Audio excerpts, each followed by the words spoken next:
गरीब बेटी का महलों का ससुराल। वीडियो चैनल को प्लीज सब्सक्राइब करें एंड लाइक फॉलो करें। तपती धूप में वह गरीब किसान खेतों में फावड़ा चला रहा था। उसके माथे से तर तर पसीना बहे जा रहा था। तभी गंगा गमछा उठाकर पिता का पसीना पोंछती है। बाबा, आपके माथे से कितना पसीना बह रहा है, आप थक भी गए हैं, थोड़ी देर आराम कर लो, फावड़ा मुझे दो। गंगा को खेत में फावड़ा चलाते देख सेवक राम की आंख भर आती है। मेरी गरीब बेटी के जिन हाथों में मेहंदी लगनी थी, उन्हीं नाजुक हाथों से मेरी गंगा सख्त फावड़ा चला रही है। तू एक गरीब की बेटी को ही ऐसा भाग्य देकर क्यों भेजता है भगवान? एक गरीब के जीवन की सबसे बड़ी दुविधा बेटी को ब्याहना होता है। ये कहानी है ऐसे ही किसान सेवक राम की, जो बड़ा गरीब है। उसकी दो बेटी गंगा और अंजू हैं। यूं तो सेवक राम ने गंगा के लिए कई रिश्ते ढूंढे, मगर भला एक गरीब की बेटी का हाथ कौन थामना चाहता है। किसी तरह से उनका जीवन कट रहा था। सेवक राम, उसकी बूढ़ी पत्नी जानकी और दोनों बेटी सारा दिन तपती धूप में खेत में काम करते रहे। शाम को खेत का मालिक ब्रिज वहां आया। अरे ओ सेवक राम, सारा खेत जोत दिया? जी ब्रिज बाबू, खेत भी जोत दिया और बीज भी बो दिया। ये ले, तेरे परिवार की आज की दिहाड़ी 250 रुपए। ये क्या मालिक, आप पैसे तो कम दे रहे हैं। पहले मेरी अकेले की दिहाड़ी आप मुझे 200 रुपए देते थे, फिर घटाकर 100 रुपए कर दिया और फिर सीधे 70 रुपए कर दिया, और उसमें भी पूरे पैसे नहीं दे रहे हैं। मैं, मेरी दोनों बेटी और पत्नी को मिलाकर हम कुल 4 जन आज खेत में दिन भर जर मर कर खटे हैं। अरे 30 रुपए ही तो कम है, उसमें क्या तू खरीद लेगा? है एक एक रुपया भी मेहनत से कमाना पड़ता है मालिक। फिर ब्रिज बाकी के 30 रुपए भी सेवक राम को दे देता है, जिसके बाद वह अपनी मढ़ई में आ जाते हैं और गंगा सबको खाना बनाकर खिलाती है और एक फटे गुदरी पर पूरा परिवार जमीन पर लेट जाता है। मगर एक पिता होते हुए सेवक राम चिंता में सो भी नहीं पाता। वह रात भर आंसुओं से बिछौना भिगोता है। अजी, आप अभी तक जाग रहे हैं? जिसके घर में जवान बेटी ब्याहने को हो, वो कैसे सोए? जाने मेरी गरीब बेटी के भाग्य में क्या लिखा है। भगवान ने सभी के घर आंगन में भाग्य जाग रहे हैं, मगर मेरी मढ़ई के आंगन में मंडप कब बनेगा? अजी, तुम चिंता मत करो, भगवान ने कहीं न कहीं जोड़ी बनाई होगी। सेवक राम का यही दुख कम न था। अभी तो और भी कठिनाई आने को थी। अगले दिन जब चारों खेत में पहुंचे कि तभी।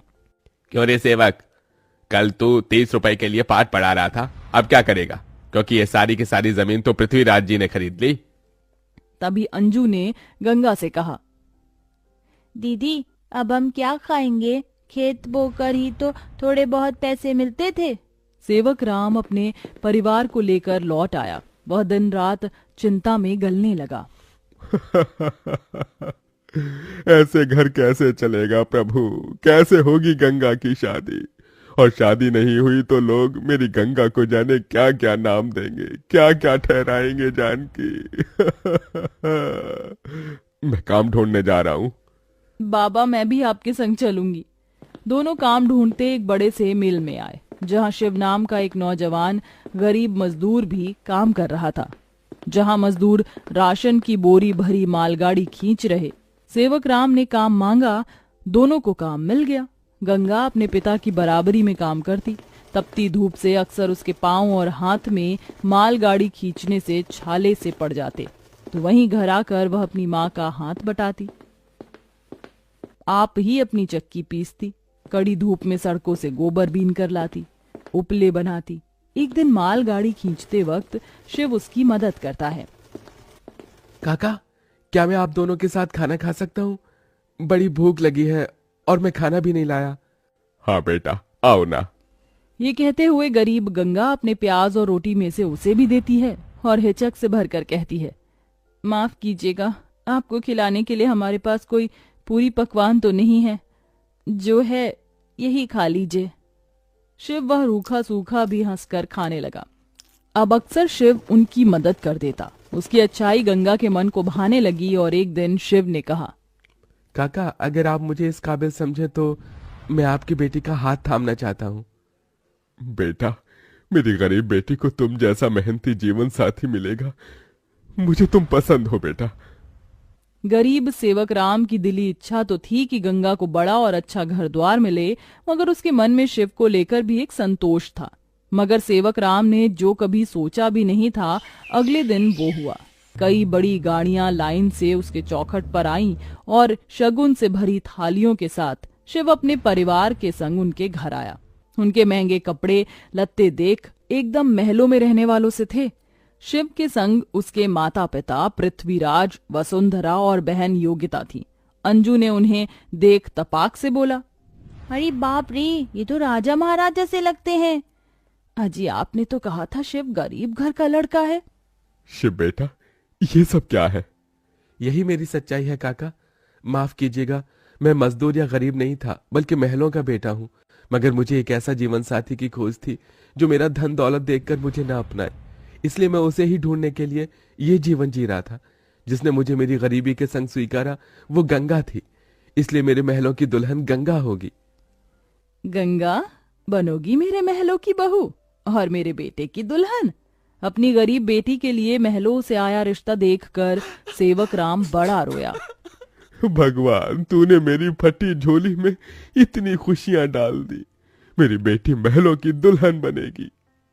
हर बाप चाहता है कि वो अपनी बेटी का हाथ जिसके हाथ में दे वो उसे रानी बनाकर रखे। अब मेरी बेटी सचमुच में महलों की रानी बनेगी। समझे जी, मंगनी कर ले। मगर इतनी छोटी सी मड़ई में सब कैसे होगा? ये तो टूटी फूटी है, आप लोगों के खड़े होने लायक भी नहीं है। मगर इस मड़ई में आप जितने दिलदार लोग रहते हैं तो ये महलों से बढ़कर है। इसके बाद सेवक राम के छोटे से मढ़ई में उसकी गरीब बेटी की मंगनी होती है, जहां और थोड़े दिन के बाद बड़े ही धूमधाम के साथ गंगा की शादी होती है, जहां वह मंडप में मन ही मन कहती है, हे गौरी मैया, आपका धन्यवाद जो आपने मुझको मनचाहा वर दिया। इसके बाद गंगा विदा होकर अपने महलों के ससुराल में आ जाती है, जो दुल्हन के जैसा सजा हुआ होता है, जहां कई नौकर चाकर शाही अंदाज में उसके स्वागत में खड़े थे। तभी महंगे से लहंगे में ननद योगिता ने कहा, आइए भाभी, आपके महलों के ससुराल में आपका स्वागत है। जैसे ही योगिता गाड़ी से उतरती है, तभी नौकर चाकर थाली में फूल लिए खड़े उसके स्वागत में फूल बिछाए जाते हैं। जहां कल तक उसके पांव को कांटों की चुभन मिली थी, आज वह महल की दुल्हन बनकर फूलों में बदल चुके थे। जहां महल के द्वार पर सास वसुंधरा ने स्वागत किया, आओ हमारे महलों की दुल्हन, तुम्हारा स्वागत है। इस सोने की कलश को अपने दाहिने पांव से गिराकर अंदर आ जाओ। जी माँ। गंगा ने कलश गिराकर स्वागत किया। तभी ससुराल वालों ने उसे अनेकों तोहफे दिए। गंगा बहू, ये हार पिछले कई पुश्तों से हमारे महल में चला आ रहा है, अब तुम इसकी हकदार हो। भाभी, ये तोहफा मेरी तरफ से और ये तोहफा मेरी ओर से बहू। गीता दे रही हूँ, मैं जानती हूँ तुम इस महल का मान बढ़ाओगी। गंगा ने गीता को माथे से लगाया और फिर सास ससुर का आशीर्वाद लिया। माँ जी, बाबूजी, मुझे आशीर्वाद दीजिए ताकि मैं इस महल का मान निभा सकूं। सदा सुहागन रहो, जुग जुग जीती रहो। फिर गंगा विदाई में दिए अपनी गठरी को संग लिए शिव के साथ कमरे में आ गई, जहां आलीशान बड़ा कमरा, ऐशो मखमल का बिछौना और सब कुछ था, जिसे उस गरीब दुल्हन की आंखें देखती रह गईं। कैसा लग रहा है महलों के ससुराल में आकर? खुशी से गंगा की आंखें भर आईं। उसने कहा, यकीन नहीं होता, भगवान ने एक बार में ही इतनी खुशी दे दी। शिव, सब एक सपने जैसा लग रहा है। अब यही तुम्हारी दुनिया है। उस रोज जमीन पर सोने वाली गंगा मखमल के बिछौने पर सोई। अगले दिन वह नहा धोकर नीचे आई, जहां खाने की शाही मेज लगी थी और इर्द गिर्द नौकर खड़े थे। बहू बैठो, खाना खाओ। तभी नौकर ने गंगा को खाना परोसा। एक निवाला खाते ही गंगा को अपनी संघर्ष भरी जिंदगी और याद आ गई। उसकी आंखों से आंसू छलक गए। क्या हुआ गंगा बहू, खाना अच्छा नहीं बना?